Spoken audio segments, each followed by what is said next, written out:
TBB Rocking Crew, Fahrenheit 75. What made you make TBB into a rocking crew? What made you want to change it from the graffiti crew into the famous rocking crew that we know now? Everybody always asks me the same old interesting question. And one thing about what I say is that my history is always the same. And 20 years could pass by and I'm still going to tell you what it is according to the Bronx Boys Rocking Crew's history.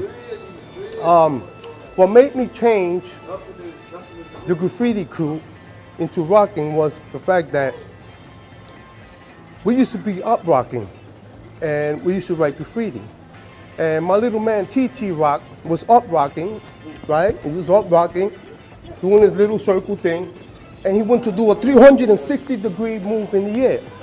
And he literally fell to the ground. It's almost like the theory, like the guy who discovered gravity when an apple fell to the ground. It's almost incredibly to believe. So little TT Rock fell on the floor, and we all threw ourselves on the floor, trying to mimic it. His unfortunate fall, because when you fall, what's the first thing you do? You try to do something to save yourself from falling. So when he fell, we thought he was going to break his behind, and he didn't. He did some awkward moves, but it was fascinating. So we jokingly laughed at little TT, and I threw myself on the floor and started doing this crazy thing that we didn't even know what it was, but it caught everybody's attention. It caught everybody's determination to know that that was something that was going to be evolved. When I say this story to people, people's like, "But what? I mean, where does this come from?" Exactly, just like the apple that fell from the tree and the guy discovered gravity. So there's a lot of amazing things that happen in life. And I try to tell people this, but it's so profound that a lot of people aren't even ready to just the statement itself, simply because this thing is a whole global thing. I didn't even know it was going to get anywhere. Because back in the days, the Bronx Boys Rocking Crew, we didn't even know that really we was just a bunch of wild kids running around with guns and dancing and doing bad things. And it's amazing how it has transpired into something so beautiful and so positive these days. So what made me change? Back to your primary question. What made me change the Bronx Boys Graffiti Crew, which I wasn't even the press of? Pretty sure a lot of people know it was Cash. The reason, because right after that fall, we changed it into the Bronx Boys Graffiti Crew to the Bronx Boys Rocking Crew. Because now we was experimenting these crazy moves that we're trying to figure it out, or we're trying to come to a solution to see if we can make some kind of a dance out of it. Ironically, by 1976, it started spreading like a rash throughout the Bronx. And before you know it, you had all these crews coming out. It wasn't no breakdancing, no. It was called rock. Why? Because the dance itself emerged from up rock, which is the dance that people used to do back in the day. You know, we used to diss each other, do the little turnaround thing, you know. You flip your man, you got a shotgun, you shoot the guy. It was almost like fighting without the violence. So if you ask me about the history of top rock or up rock, I'm not going to give you that much information. I got people older than I who could tell you how that formulated. I'm talking about the history of the Bronx Boys Rocking Crew. And all these schools started coming out. None of them said breaking. None of them said breakdancing. Every shirt said rock on it. Star Child of Rock, one of the first crews out there that Track 2 came up with, he formed it right there with the Bronx Boys, because if you ask me, he is. Star Child of Rock is basically the second B-boy crew ever. Does he realize this? I don't know. But just for the record, I don't know where the Sasso thing came from. Like I've been telling people, I was never Sasso, with all due respect to the brothers and respect to Track 2 and everybody else. I'm not trying to hog up this culture, because it's not about me. It's not about the Bronx Boys Rocking Crew. If you want to get technical, all the credit goes to the founders of the hip hop culture, which is Africa Bambaataa and DJ Kool Herc. Whatever they're going through in their little personal terms about that subject, to me, they're both the founding fathers. So I'm not hogging anything up. I talk about our history. We are the Bronx Boys Rocking Crew. A whole bunch of little wild dudes that used to smoke dust, do bad things, go to jail. This is what the Bronx had back in the days. A whole bunch of burned down buildings and poverty, degradation everywhere. Most of my people, 真的假的？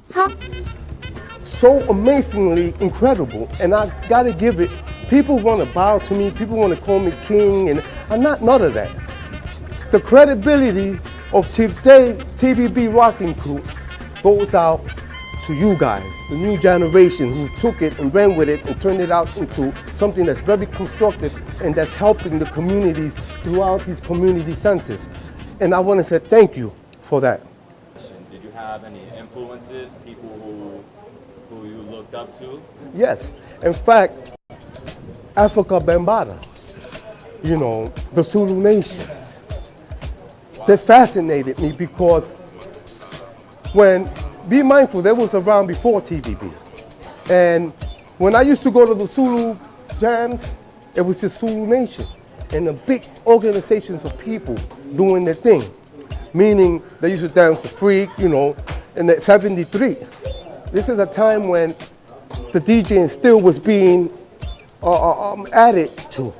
The cuts, the mixes, the elbow, you know, everything came into play when Africa Bambaataa and DJ Kool Herc to this culture.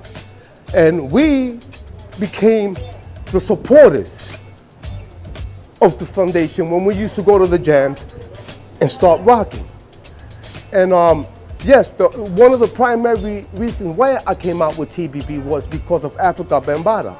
It fascinated me to see so many people, and it fascinated me to hear that they had a founding father named Africa Bambaataa.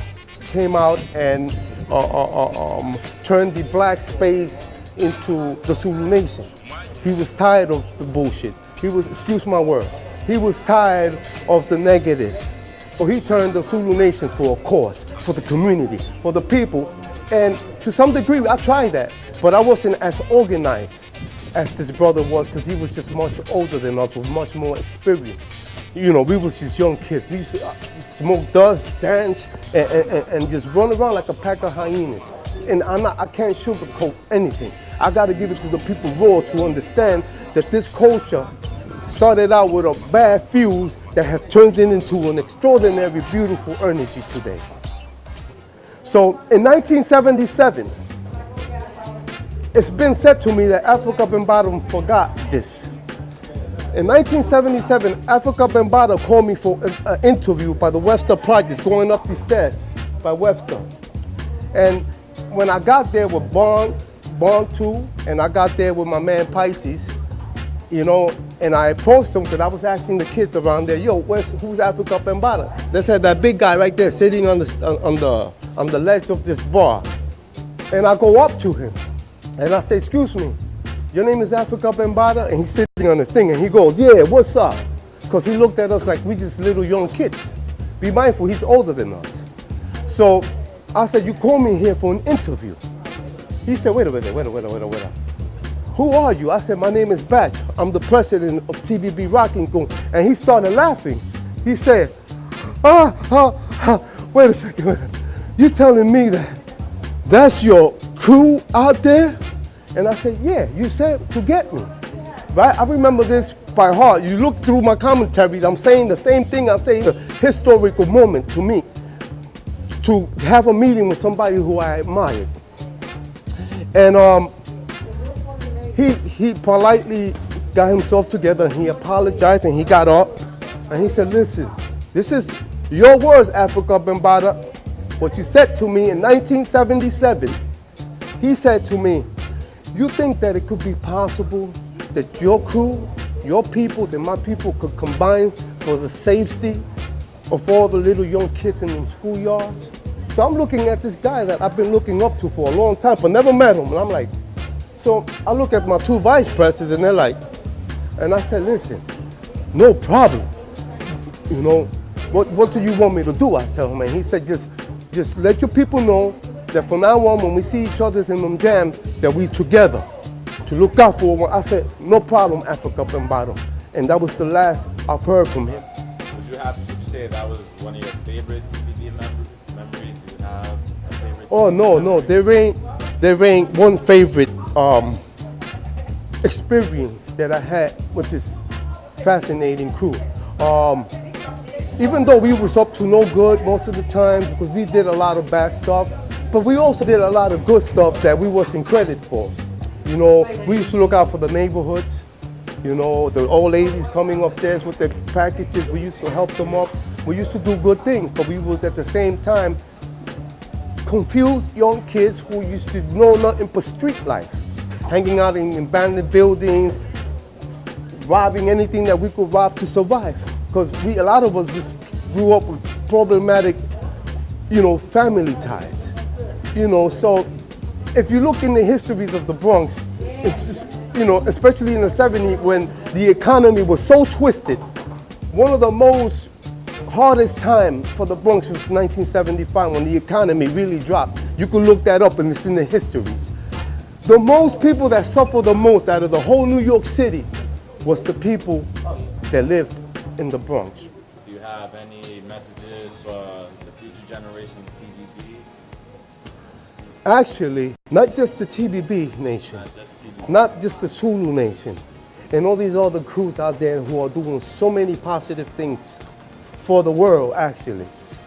I want to give a shout out and much respect on a global scale on every single young person, older crowds who are involved in this beautiful culture of ours, who are involved in helping their communities through these dance art forms of rocking.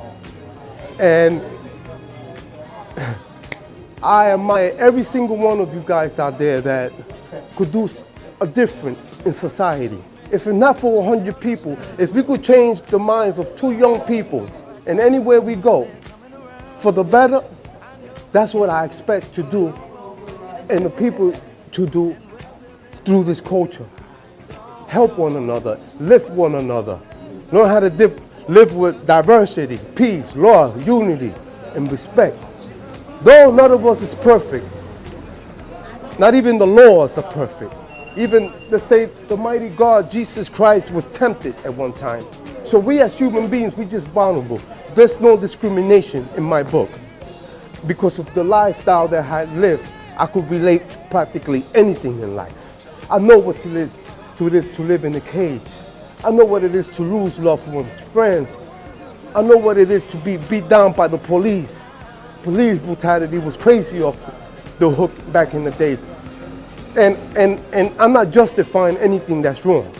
All what I'm saying by this is that we could all make a difference just by doing something that's constructive and positive and that could coincide with everything around us in a very beautiful way. Thank you for your time. Can I ask you one last question? Yes, ma'am. Why is TBB important to you? Oh, wow. Let me say something. TBB is very important because it has a substantial, powerful energy that come together like the Bees Foundation. I have to say that I got to give it to my brother Abby. Because if it wasn't for Abby, this nation would not be back around. Just like if it wasn't for Crazy Legs. Oh, I love Crazy Legs. I love him. Because if it wasn't for Crazy Legs in the 80s, bringing back this culture out, TBB probably will not exist neither. Because Crazy gave it life. Crazy Legs gave the culture life. So this discrediting this brother in any form. I just want the people in the world to know, number one thing, this dance name is not breakdance, people. It's called rocking. Do your history. I got over 50 commentaries out there. I put all my energy, all my truthful thoughts to it. Okay, where I was behind bars to let the world know what this dance is all about.